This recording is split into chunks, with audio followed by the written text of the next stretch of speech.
यापूर्वीच्या तासामध्ये आपण आपल्या राज्यशास्त्र विषयाच्या पेपर नंबर 7 मध्ये ज्या प्रकारच्या संकल्पना विचारात घेतल्या म्हणजेच राजकीय सिद्धांत या पेपरमध्ये आपण राजकीय सिद्धांत, त्याची व्याख्या, त्याचं स्वरूप, व्याप्ती, राजकारण व तत्वज्ञान, त्याचप्रमाणे वेगळे सिद्धांत यांचा थोडक्यात आढावा घेतलेला आहे. या पेपरमधील तीन टॉपिकचा आपण त्या ठिकाणी उल्लेख केलेला आहे. चौथा टॉपिक येतो तो म्हणजे राज्यशास्त्रातील जे राजकीय सिद्धांत आहेत त्याच्या संदर्भात ज्या संकल्पना अस्तित्वात आहेत त्यातील काही संकल्पना या ठिकाणी उल्लेख करायचा आहे. त्यामध्ये पहिली संकल्पनामध्ये येते म्हणजे राजकीय सत्ता. राजकीय सत्ता या संकल्पनेचा विचार करत असताना आधुनिक कालखंडात राज्यशास्त्रामध्ये सर्वात महत्त्वाच्या संकल्पनेचा उल्लेख केला जातो तो म्हणजे राजकीय सत्ता होय. राजकीय सत्तेचा उल्लेख फक्त आधुनिक राज्यशास्त्रातच केला जातो असा यातला भाग नाही, तर पारंपरिक कालखंडापासून राज्यशास्त्राच्या संकल्पनांच्या मध्ये राजकीय सत्तेला अत्यंत महत्त्वपूर्ण स्थान आहे. अगदी अलीकडच्या विचारवंत मॅकियावेलीनेही त्या ठिकाणी राजकीय सत्तेला महत्त्वपूर्ण स्थान दिलेलं आहे. तसंच अरिस्टॉटल असेल, प्लेटो असेल यांनी सुद्धा राजकीय सत्तेला महत्त्वपूर्ण स्थान दिलेलं आहे. त्याचप्रमाणे राजकीय सत्तेचा विचार करत असताना राजकीय सत्ता म्हणजे काय, तर सर्वसाधारणपणे राजकीय सत्तेचा उल्लेख राजकीय राजकारणामध्ये केला जातो असा आपण साधारणतः अर्थ घेतला जातो. राजकीय दृष्टिकोनातून जी सत्ता प्राप्त होते तिला राजकीय सत्ता असं म्हटलं जातं. पण ते सत्ता याचा अर्थ काय तर याचा विचार करणं गरजेचं आहे. तर ज्या वेळेला एखादी व्यक्ती आपले विचार दुसऱ्यावरती त्या ठिकाणी विचारांचा प्रभाव पडून ते त्याला अनुकरण करण्यास लावते त्यावेळेला त्याला सत्ता असं म्हटलं जातं. किंवा जे आपण धोरण ठरवतो ते धोरण दुसऱ्याला अंमलात आणण्यास लावणे म्हणजेच एक प्रकारची सत्ता होय. सत्तेचा विचार करत असताना राजकीय दृष्टिकोनातून सत्तेला वेगवेगळ्या प्रकारे या ठिकाणी महत्त्वपूर्ण स्थान प्राप्त झालेलं दिसून येतं. सत्तेचा विचार करत असताना सत्ता वेगवेगळ्या आधारे त्या ठिकाणी प्रकट करण्याचा प्रयत्न केला जातो. सत्तेचे विविध प्रकार आपल्याला या ठिकाणी सांगता येतील.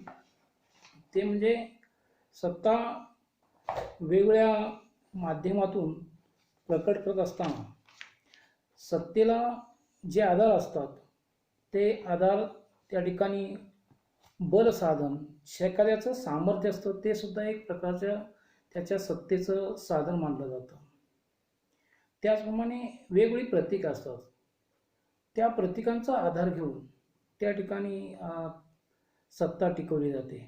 उदाहरणार्थ जय हिंद असेल, वंदे मातरम असेल किंवा राष्ट्रनिष्ठा असेल, राष्ट्रभक्ती असेल, अशा प्रकारची जी प्रतीके असतात किंवा एखाद्या राष्ट्रपुरुषाचं वलय असेल याद्वारे सुद्धा सत्ता टिकवण्याचा प्रयत्न केला जातो. त्याचप्रमाणे काही वेळेला विचार प्रणालीचा आधार घेऊन त्या ठिकाणी सत्ता टिकवण्याचा प्रयत्न केला जातो. म्हणजे सत्तेला विचार प्रणालीचा आधार असतो. लोकशाही विचारधारा असेल, साम्यवादी विचारधारा असेल किंवा वेगवेगळ्या प्रकारच्या ज्या विचारधारा अस्तित्वात त्या विचारधारांचा त्या ठिकाणी विचार केला जातो. उदाहरणार्थ रशिया, चीन किंवा काही युरोपियन राष्ट्रांच्या मध्ये सुद्धा त्या ठिकाणी साम्यवादी विचारसरणीचा आधार घेतलेला दिसून येतो.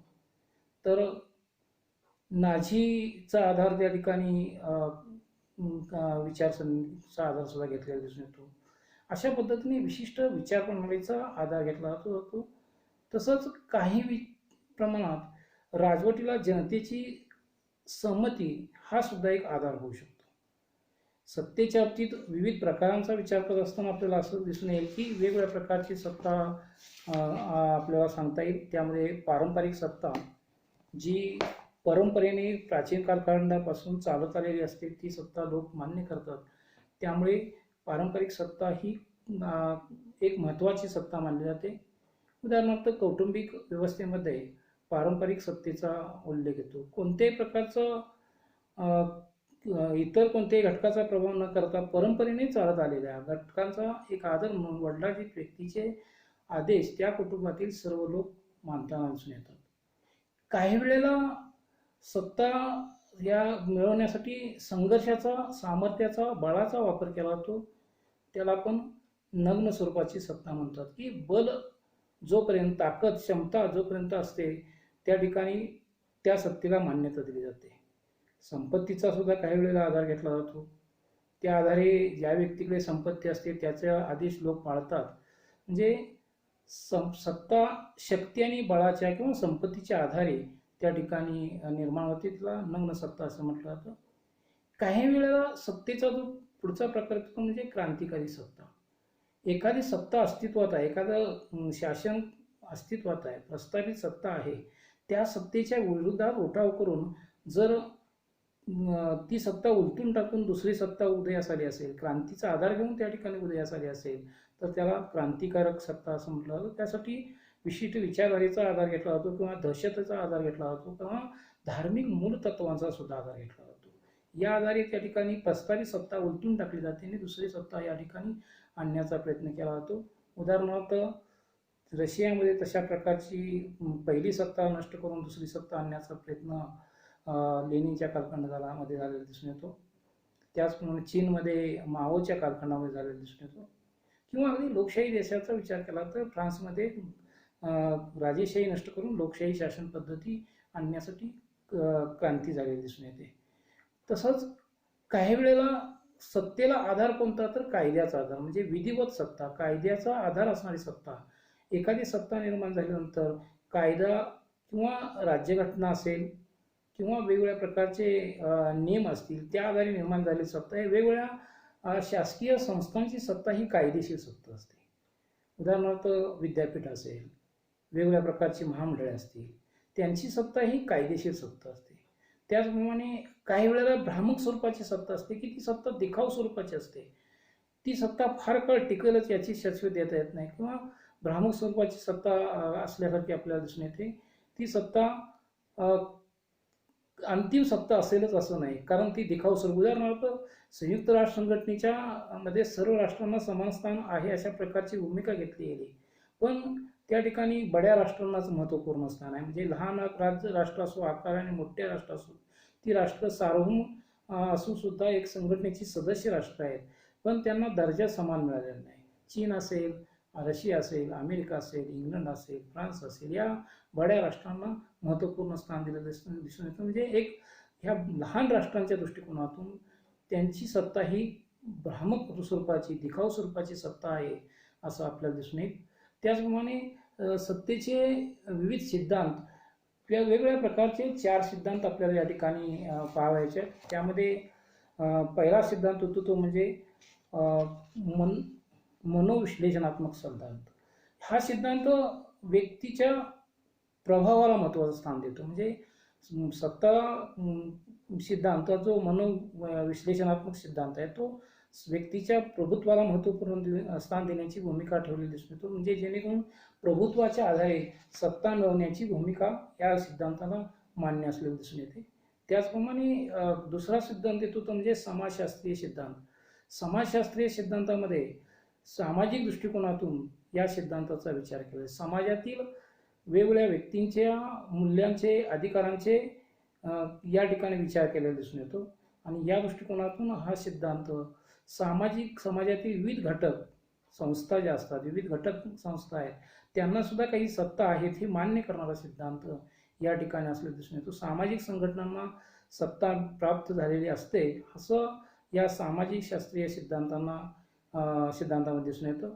लोकशाहीवादी सिद्धांत हा एक सत्तेचा सिद्धांत आहे. यामध्ये मानवाची क्षमता, सामर्थ्य या गोष्टीचा वापर किंवा विकास करण्याचे एक माध्यम आहे, की मानवी क्षमतेचा वापर करून त्या ठिकाणी स्वतःचा विकास करता येईल, स्वतःचे सामर्थ्य निर्माण करता येईल, आपल्या ठिकाणी असलेल्या कृतीचे वाटप करण्याची, तिच्या विकास घडवून आणण्याची क्षमता व्यक्तीच्या ठिकाणी असते. अशा प्रकारची भूमिका या सत्ता या सिद्धांताची असलेली दिसून येते. चौथा जो प्रकार येतो तो म्हणजे मार्क्सवादी सिद्धांत. मार्क्सवादामध्ये वर्ग असलेले दिसून येतात, किंवा जेणेकरून समाजामध्ये दोन प्रकारचे वर्ग आहेत अशी भूमिका या सिद्धांतामध्ये असलेली दिसून येते. भांडवलदार वर्ग आणि कामगार आणि कष्टकरी वर्ग. भांडवलदार वर्ग आपल्या भांडवलाच्या सामर्थ्याच्या आधारे कष्टकरी वर्गावरती आपली सत्ता प्रस्थापित करतो. अशा प्रकारची भूमिका मार्क्सवादी सिद्धांताची असलेली दिसून येते, असं आपल्याला या ठिकाणी दिसून येईल. त्याचप्रमाणे सत्तेच्या बाबतीत जर आपण पाहिलं तर सत्तेचे विविध सिद्धांत या ठिकाणी आपल्याला दिसून येतात. दुसरी जी संकल्पना आहे ती म्हणजे आदिसत्ता. आदिसत्तेचा विचार करत असताना आदिसत्ता म्हणजे काय हे पहिल्यांदा आपल्याला घ्यावे लागेल. ज्या सत्तेला लोकमान्यता असते त्या सत्तेला आदिसत्ता म्हणावे, अशा प्रकारची भूमिका पारंपरिक राज्यशास्त्राच्या दृष्टिकोनातून असलेली दिसून येते. परंतु आदिसत्तेला फक्त लोकमान्यता कोणत्याही माध्यमाने मिळून चालणार नाही, तर त्या ठिकाणी लोक स्वइच्छेने कोणत्याही प्रकारचा त्यांच्यावरती दबाव, नियंत्रण किंवा कोणतेही सामर्थ्य याचा वापर न करता लोकांनी स्वइच्छेने ज्या वेळेला सत्तेला मान्यता दिलेली असते त्या सत्तेला आदिसत्ता असं म्हटलं जातं. आदिसत्तेच्या बाबतीत जर आपल्याला विचारात घेतलं तर आदिसत्ता ही लोकमान्य असलेली सत्ता मानली जाते. स्वइच्छेने, लोकांच्या इच्छेने या ठिकाणी सत्तेचं रूपांतर आदिसत्तेमध्ये होताना दिसून येतं. आदिसत्तेचे 3 प्रकार आपल्याला या ठिकाणी पाहता येतील, की ते म्हणजे आदिसत्तेचं पारंपरिक सत्ता. आदिसत्तेला म्हणजे लोक मान्यता का देतात, तर परंपरेनुसार, वहिवाटीनुसार या ठिकाणी आलेली सत्ता म्हणून, लोकांनी दिलेली मान्यता म्हणून या ठिकाणी पारंपरिक आदिसत्तेचा विचार करता येईल. पारंपरिक आदिसत्तेमध्ये लोक परंपरेनेच त्या ठिकाणी मान्यता देत असतात. उदाहरणार्थ मग सांगितल्याप्रमाणे कुटुंब प्रमुखाची सत्ता ही पारंपरिक सत्ता आहे. परंपरेनुसार आलेली सत्ता म्हणून त्या ठिकाणी लोक मान्यता देतात. किंवा आदिम टोळींचा विचार करता, आदिम ज्या जाती जमाती होत्या, टोळी होत्या, त्यामध्ये टोळी प्रमुखाची सत्ता ही पारंपरिक सत्ता मानली जाते, की जेणेकरून त्या व्यक्तीचे ज्येष्ठता असेल किंवा प्रमुखत्व असेल ते लोक मान्य करत असतात. त्यामुळे कोणत्याही प्रकारचे संघर्ष वाद होत नाही, कारण ते वंश परंपरेने आलेले असतात. आणि त्यामुळे त्या ठिकाणी एका आदिसत्तेतील एका व्यक्तीला मान्यता दिल्यानंतर त्याच्या पुढील पिढीतील पुढच्या मुलाला त्या ठिकाणी मान्यता मिळतात. म्हणजे वंश परंपरागत ही पद्धत सुद्धा यामध्ये असलेली दिसून येते. आदिसत्ता ही वंश परंपरागत सत्तेच्या दृष्टिकोनातून महत्त्वपूर्ण मानली जाते, की परंपरा असतात. इथं कुठल्याही प्रकारचं दबाव तंत्र किंवा इतर गोष्टींचा विचार न करता परंपरेने लोक सत्तेला जे अधिकार सत्ता आहे त्याला मान्यता देत असतात.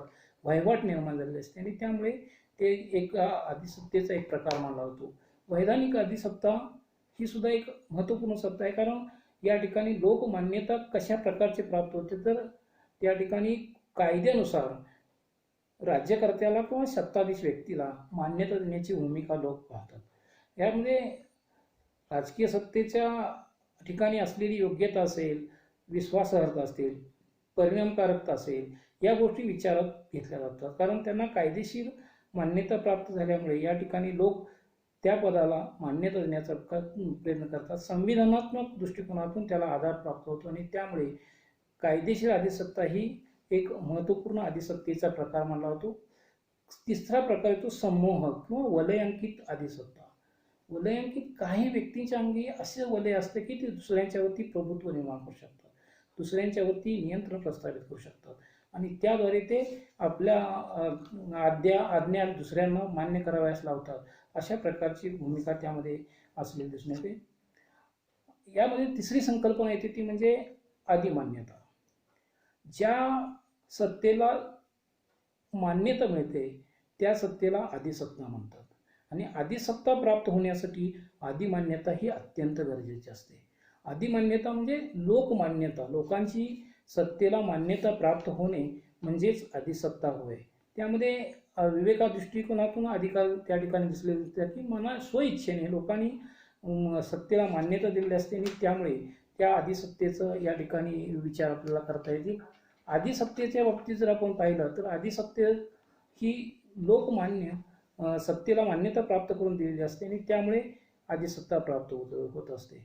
आदिसत्तेचे आधारभूत घटक कोणते याचा विचार करत असताना रूढी, परंपरा, संकेत हे एक आदिसत्ता प्राप्त होण्यास किंवा आदिमान्यता प्राप्त होण्याचा आधार मानला जातो. की परंपरा, प्रथेनुसार, संकेतानुसार जी सत्ता आहे त्याला लोक मान्यता देत असतात.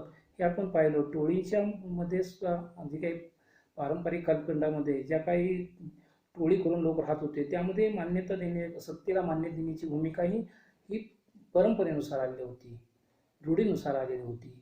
तसंच काही सांस्कृतिक मूल्य असतात की त्या सांस्कृतिक मूल्यांच्या आधारे सुद्धा त्या ठिकाणी सत्ता प्राप्त होते. त्यामध्ये काही वेळेला धार्मिक मूलतत्वांची जोपासना सुद्धा झालेली दिसून येते. की मूल्ये हिंदू धर्माची मूल्ये असतील, मुस्लिम धर्माची मूल्ये असतील, या मूल्यांच्या आधारे सुद्धा त्या ठिकाणी आदिमान्यता प्राप्त करून घेण्याचा प्रयत्न केला जातो. आदिमान्यता प्राप्त करत असताना या धार्मिक सांस्कृतिक मूल्यांना या ठिकाणी महत्त्वपूर्ण स्थान त्या ठिकाणी दिलेलं दिसून येतं.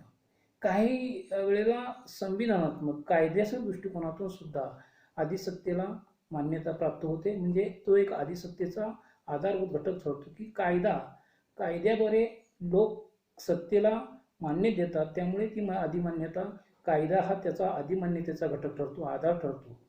त्याचप्रमाणे प्रभावी, अलौकिक, अद्भुत व्यक्तिमत्व, उदाहरणार्थ महात्मा गांधीच्याकडे कोणतीही सत्ता नव्हती, परंतु त्यांचं वलय हे अत्यंत प्रभावी होतं आणि त्या प्रभावाचा त्या ठिकाणी प्रभाव पडत होता आणि त्यामुळे लोक त्यांची आज्ञा मानत होते. त्याचप्रमाणे राजकीय व्यवस्थेची कार्यक्षमता व आर्थिक स्थिती, जर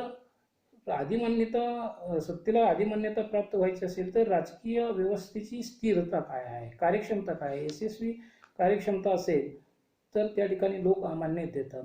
आज आपण पाहतो की इंग्लंड असेल, अमेरिका असेल, फ्रान्स असेल, या देशातील राजकीय व्यवस्थेला जी काही आर्थिक स्थिरता प्राप्त झालेली आहे, कार्यक्षमता प्राप्त राजकीय व्यवस्थेत झालेली आहे आणि त्यामुळे लोक अशा कार्यक्षम असणाऱ्या, स्थिर असणाऱ्या, आर्थिक स्थिर असणाऱ्या व्यवस्थेला त्या ठिकाणी मान्यता देताना दिसून येतात.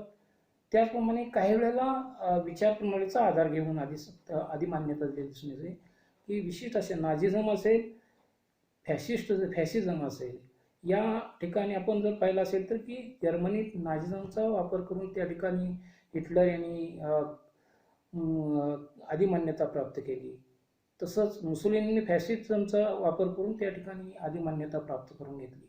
आज सुद्धा आपण पाहतो की लोकशाही देशात लोकशाहीचा आधार घेतला जातो, साम्यवादी देशात साम्यवादी विचार प्रणालीचा आधार घेतला जातो आणि त्या ठिकाणी आदिमान्यता प्राप्त करून घेतली जाते.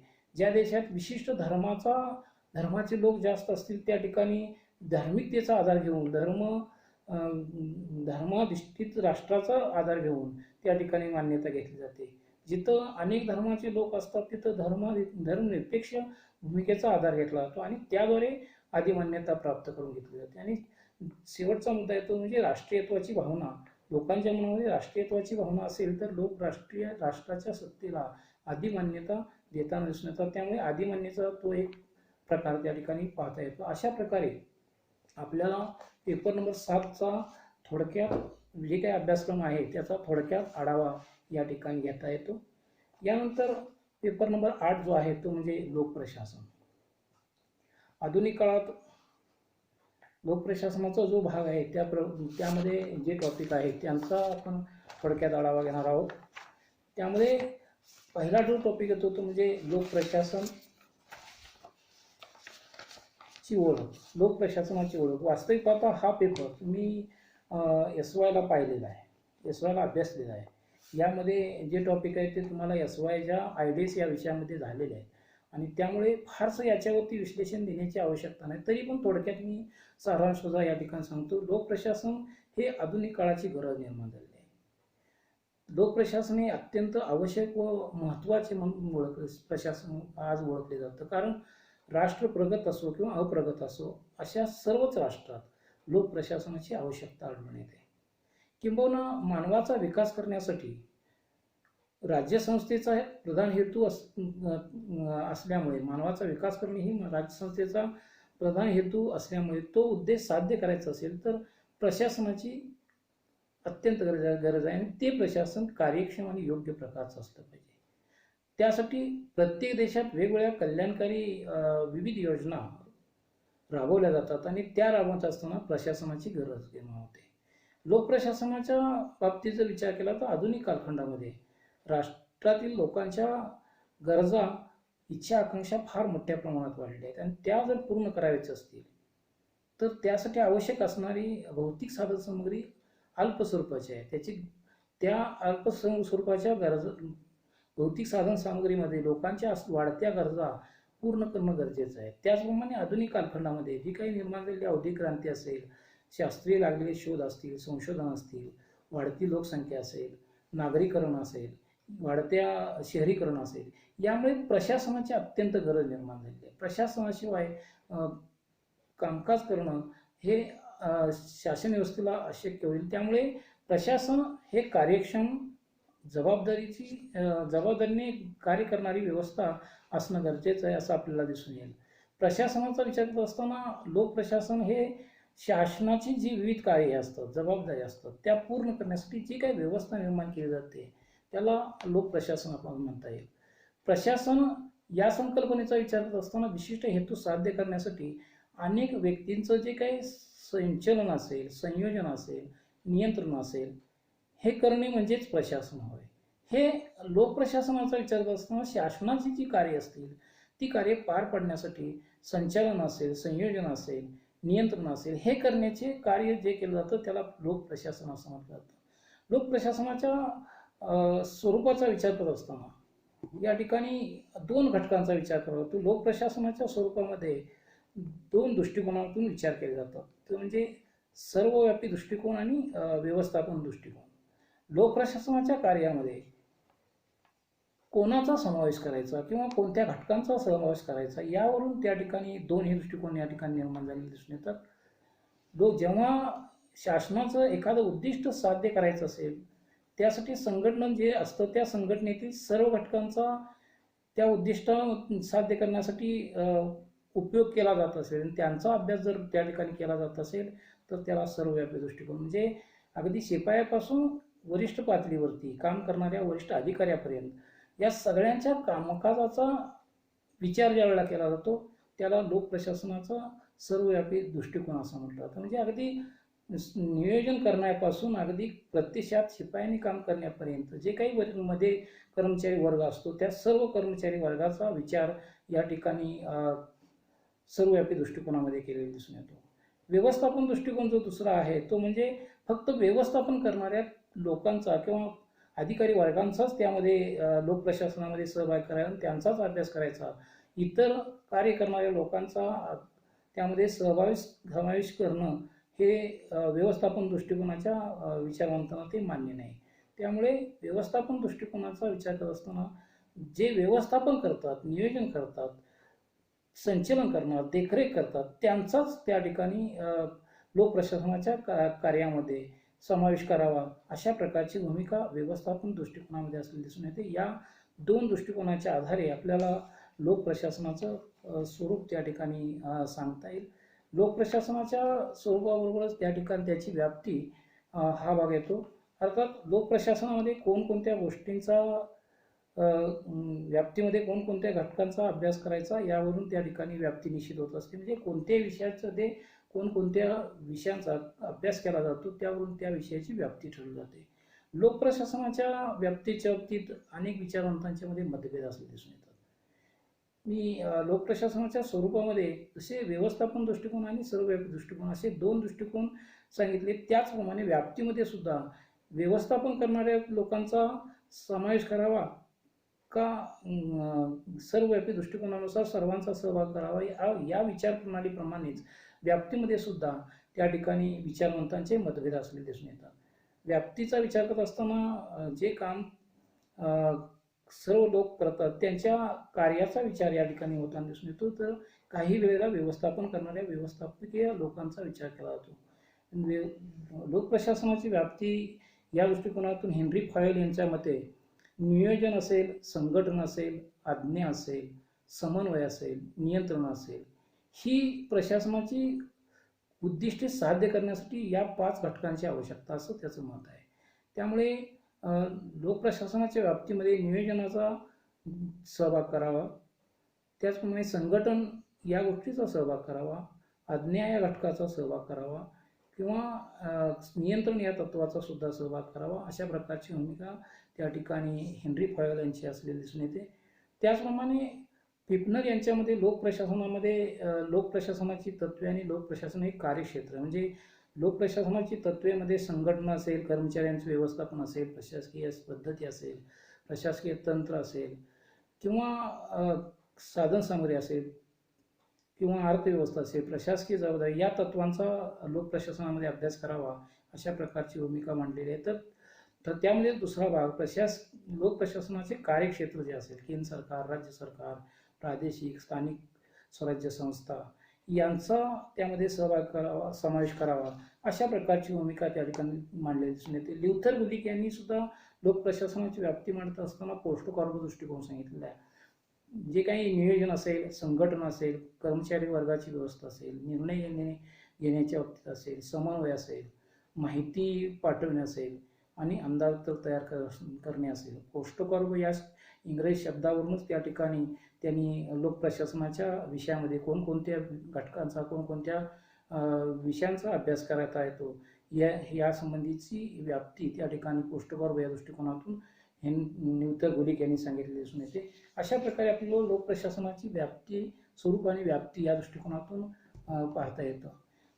त्यामध्ये दुसरा मुद्दा येतो तो म्हणजे राजकारण आणि प्रशासन.